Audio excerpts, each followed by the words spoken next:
Hey guys, Mr. Beeler here. This week we'll be talking about differentials. The unit I have here is one I borrowed from the school. It's a Ford 9-inch. We're going to talk about the components and the basic functions of the differential. I will also have other links in our Google Classroom relating to differentials. The basics of the differential, we're going to talk the ring and pinion. So our pinion gear is driven by the drive shaft. We have a yoke. The yoke attaches, that's where our U-joint from the drive shaft is going to drive the yoke, it's going to drive the pinion. The pinion gear in turn meshes with the ring gear. So this is our ring gear. They mesh together. This is what drives the rear axle then. On this unit we have 39 teeth on the ring gear, 13 on the pinion gear. This gives us a 3-to-1 ratio. So we're multiplying torque 3-to-1. On the ring gear, on our teeth, we have a heel side and a toe side to the tooth. So to remember this, what I do is you picture everybody standing in a circle looking inward. Your toes are pointed in, your heel stick to the outside. Also with our differential, so the ring and pinion, we have a tapered wheel bearing. Very similar, we did wheel bearings in brakes. Tapered bearing. They use 2 of them on here. We have one near the gear, one out by the yoke. They fit inside of a housing. There's also a crush sleeve. The crush sleeve keeps a set amount of preload on those bearings when we set them. We also have the carrier. The carrier sits inside the differential. Again, we have tapered bearings. Races, bearings. Inside of this setup, now this one's a little different than what you see in a GM differential. It's a Ford 9-inch. This is one of the side gears. The side gear, you'll notice, is splined. That's what our axle shaft goes into. So this is what drives the axle shaft. Inside of here, we're going to have our spider gears. I've already pulled the cross shafts out so I can pull these out easier to show you guys. The Ford 9-inch has 4 of them. A lot of the other manufacturers just use 2. Those are our spider gears.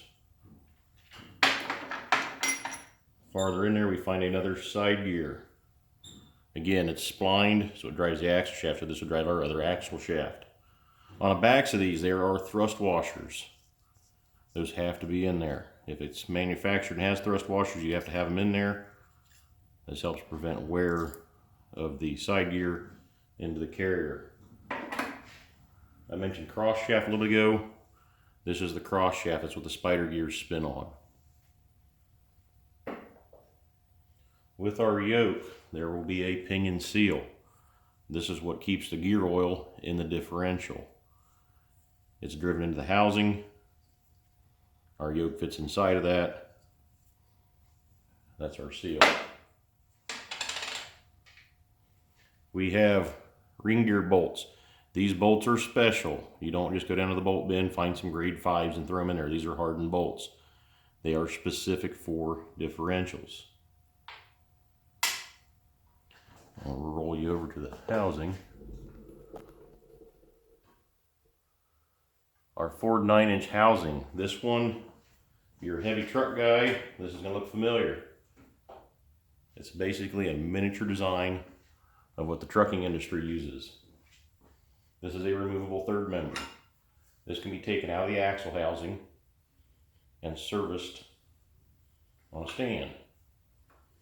When we get into setup on these, I'll show you guys backlash, how to set bearing preload, some of our measurements. On this setup, for the pinion, this is where the pinion would be mounted in. Our bearings would go in there. This is bolted into the third member. That mounts in here. And then this unit goes into our differential housing, our axle housing. The cool thing about the 9-inch is this extra bearing. This extra bearing supports our pinion. So our pinion is supported by these 2 bearings, and then it has that third bearing. So as you're getting on the gas on a vehicle, or diesel if you're a truck guy, this thing tries to twist and move. That third bearing helps support the nose of this. So in later videos, we're going to talk a little more setting stuff up, of other videos in our Google Classroom showing how the differential works as far as spinning one tire faster than the other going around corners.